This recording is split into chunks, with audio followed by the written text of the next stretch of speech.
Thank you Jesus. Terima kasih Bapak, pada pagi hari ini kami merayakan ibadah kenaikan Tuhan Yesus ke surga. Tuhan berkati pujian dan penyembahan kami dan berkati firman di dalam nama Yesus Kristus Tuhan. Haleluya. Amin. Salam. Damai sejahtera bersama Yesus Kristus Tuhan Allah kita. Haleluya. Ya, pagi hari ini kita akan memperingati Paskah, yaitu hari kenaikan Tuhan Yesus Kristus ke surga, yang telah mati, yaitu kemudian dikuburkan selama 3 hari dan bangkit, lalu menampakkan diri selama 40 hari 40 malam, kemudian ia naik ke surga.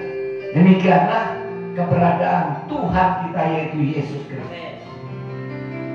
Kita lihat di sini yang terdapat dalam Injil Lukas versinya, yaitu Injil Lukas pasal 24 ayat 36 sampai 49 ini adalah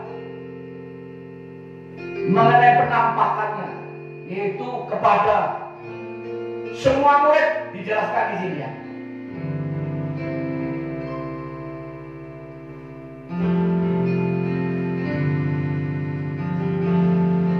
Ya, saya baca sebagian. Mari kita baca bersama-sama. Yesus menampakkan diri kepada semua murid. Ya.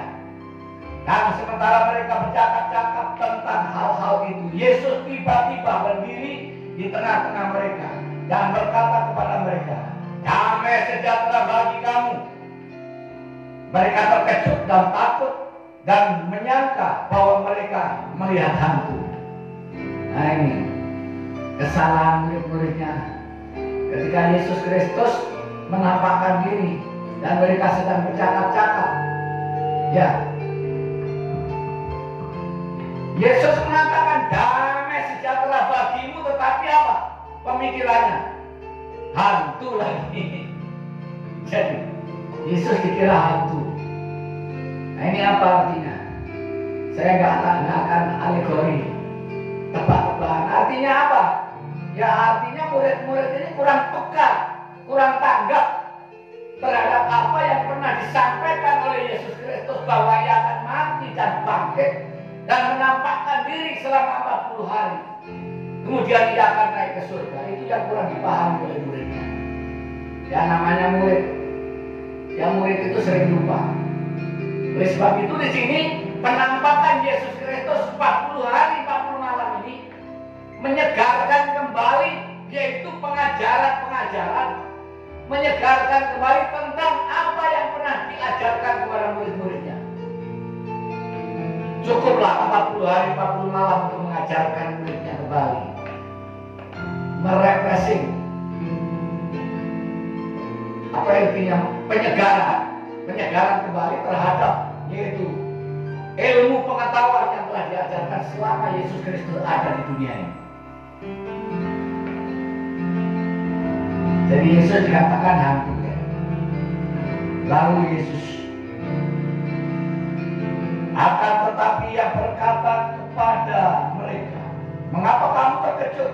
Dan apa sebabnya hatimu keraguan-keraguan di dalam hatimu? Lihatlah tanganku dan kakiku, aku berdiri di sini.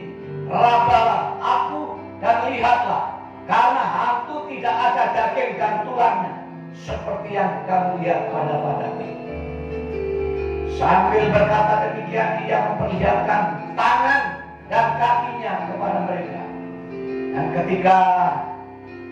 Dan ketika mereka belum percaya karena girangnya dan masih heran, berkatalah ia kepada mereka, "Adakah padamu makanan di sini?"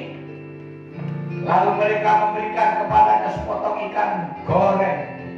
Ia mengambilnya dan memakannya di depan mata mereka. Ia berkata kepada mereka, "Inilah perkataanku yang telah kukatakan kepadamu ketika aku masih bersama-sama dengan kamu, yakni bahwa harus digenapi semua yang ada tertulis tentang aku dalam kitab Taurat Musa dan kitab nabi-nabi dan kitab Mazmur." Lalu ia membuka pikiran mereka sehingga mereka mengerti kitab suci. Ya, udah jelas ini saudara ya.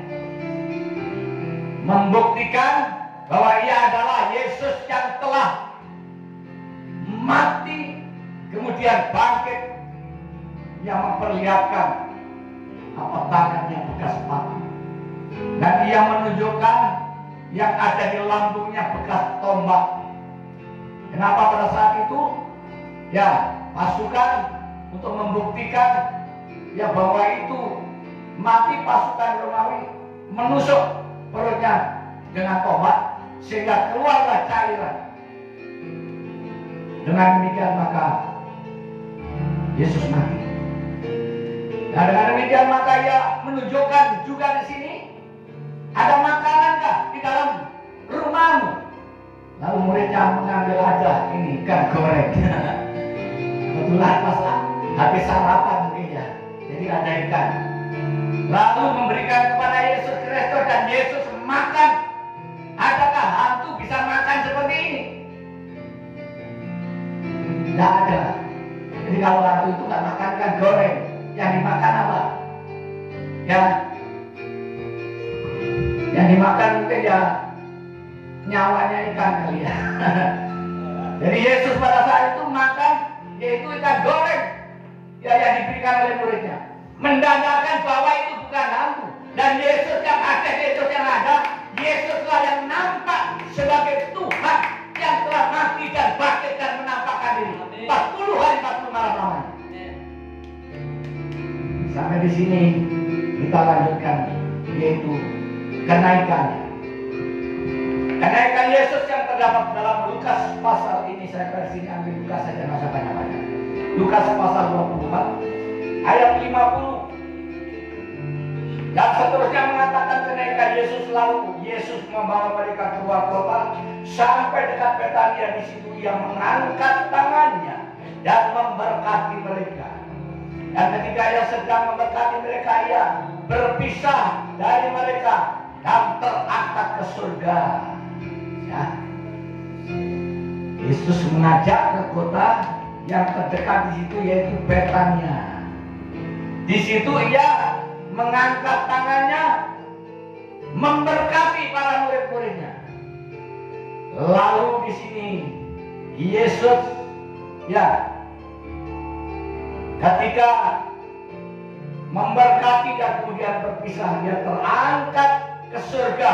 Firman Tuhan mengatakan, lalu murid-muridnya mereka sujud menyembah kepadanya, lalu mereka pulang ke Yerusalem dengan sangat bersukacita. Jadi setelah Yesus memberkati lalu terangkat dan kemudian murid-muridnya sujud menyembah dia. Artinya sujud dengan rasa haru, senang, sukacita dan bergembira, lalu dia pulang. Jadi kenaikan Yesus Kristus di sini membawa dampak kehidupan. Murid-muridnya mengalami damai sejahtera dan sukacita. Itulah sebabnya di sini orang Kristen di sini mewarisi sifat damai sejahtera dan sukacita di dalam dia. Amin.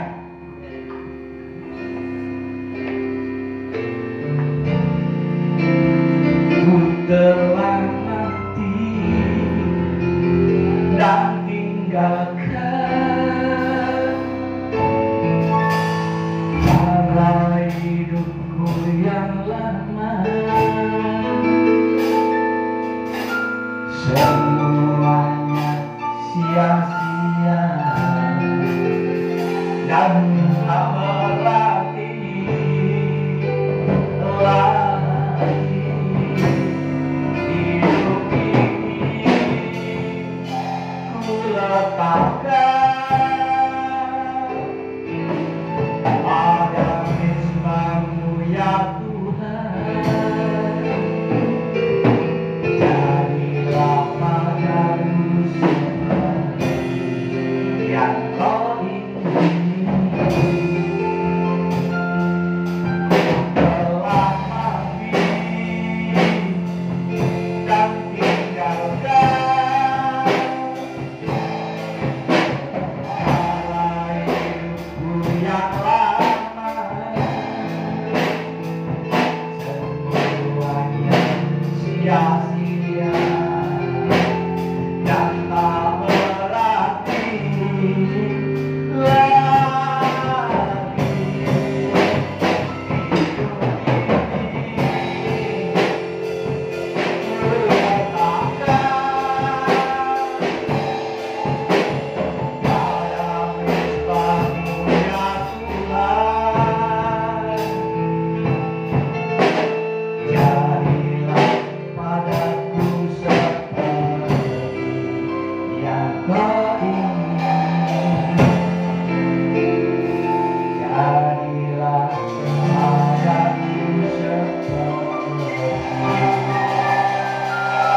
kami kumandangkan bagi dunia ini, supaya dunia mendengar dan melihat bahwa Yesus Kristus adalah Tuhan.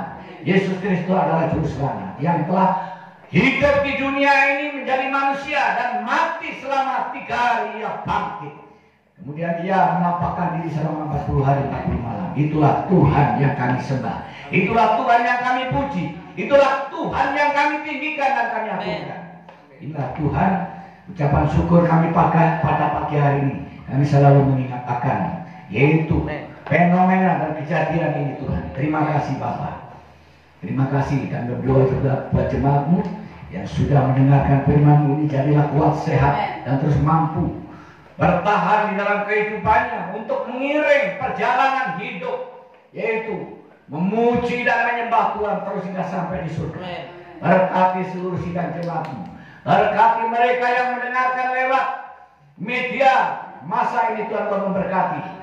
Lewat media sosial Tuhan memberkati, media elektronik Tuhan memberkati mereka. Dalam nama Yesus Kristus kami mengucap syukur dan terima kasih. Saudara-saudara yang kekasih, mari kita bangkit dan berdiri, mengangkat kedua tangan kita, menyambut Dia adalah Raja dan Tuhan dan Juru Selamat kita, kekasih jiwa kita, penolong dalam hidup kita, yang penghibur kita, yang setia, yang selalu menghibur bagi kita dalam segala kesusahan kita, menderita dan berbagai persoalan.